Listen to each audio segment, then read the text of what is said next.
पाठ क्रमांक 16 सारांश इंग्रजी विषयाचं इंग्रजी शिक्षणाचं महत्त्व समाजाला अधिक आवडू लागलं तेव्हा विद्यार्थ्यांची संख्या वाढू लागली। या विद्यार्थ्यांना 1924 साली गणिनीची बाग जी त्या काळामध्ये राजा राणी आपल्या राणीच्यासाठी खुली होती ती 1924 साली कर्मवीर अण्णांनी आपल्याकडे घेतली।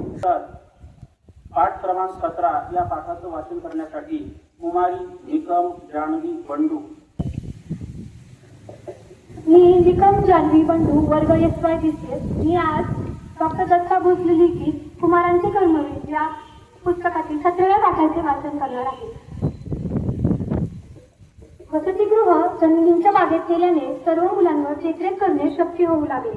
यामुळे भाऊरावांना अनेक उपक्रम करता आले। त्यांच्या मनात जसा विद्यार्थी घडावा असे वाटत होते तसा त्या मुलांना आकार देऊ लागले। ते मुलांना पहाटे 4:30 वाजता उठवत, मग सकाळची कामे होतात प्रार्थना होई, त्यानंतर 1 तास कामे करावे लागे, नंतर कांजी न्याहारीला, नंतर ते अभ्यासाला बसले, मग जेवण व मग शाळा, सायंकाळी खेळ, रात्री जेवणानंतर अभ्यास। भाऊराव स्वतः केव्हा केव्हा विविध विषयांवर भाषण देत। मुलांचा वक्तृत्व, खेळ, भाजीपाल्याचे उत्पन्न काढणे इत्यादी स्पर्धा, आजारी मुलांची देखभाल करीत। भाऊराव हे नेहमी देणगी गोळा करणाऱ्या मुले मिळवण्यासाठी फिरतीवर जात। त्यावेळी वसतिगृहाची जबाबदारी त्यांच्या पत्नी लक्ष्मीबाई पाहत। मुलांचा स्वयंपाक कसा झाला आहे यापासून ते रात्री मुले झोपेपर्यंत त्यांना सर्व पाहावे लागले। आर्थिक अडचण पडली तर वेळ प्रसंगी आपला दागिना मोडीत वसतिगृहातील मुलांची नड भागली। छान वाचन केलेले एकदा तिच्यासाठी स्काउट ब्लॅक ग्रुप।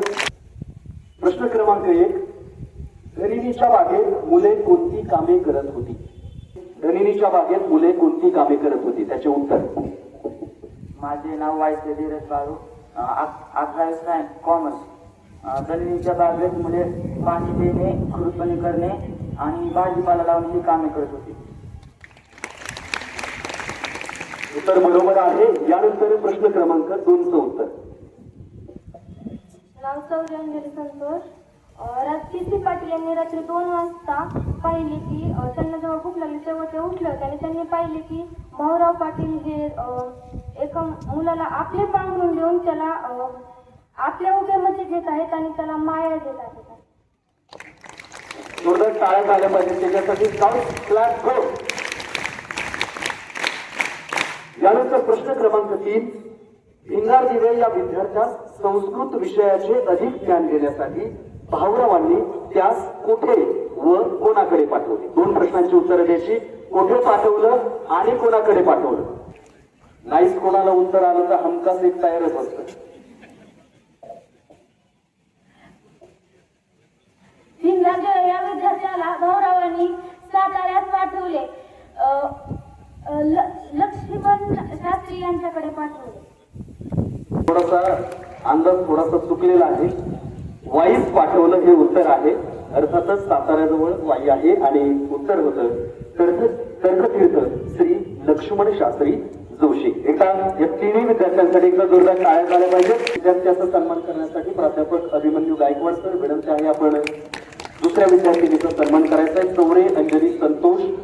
यानंतर पवार संचिता गणेश 11वी सायन्स ए या वर्गातील विद्यार्थिनीचा सन्मान करण्यासाठी प्राध्यापक विठ्ठल असवले सर यांना विनंती आहे की आपण त्या विद्यार्थिनीचा सन्मान करायचा आहे। आणि आजची वाचक विद्यार्थिनी कुमारी जानवी बंडू निकम SY BCS या विद्यार्थिनीचा सन्मान करण्यासाठी विनंती आहे। प्राध्यापिका डॉक्टर खिलारे मॅडम आहेत उपस्थित।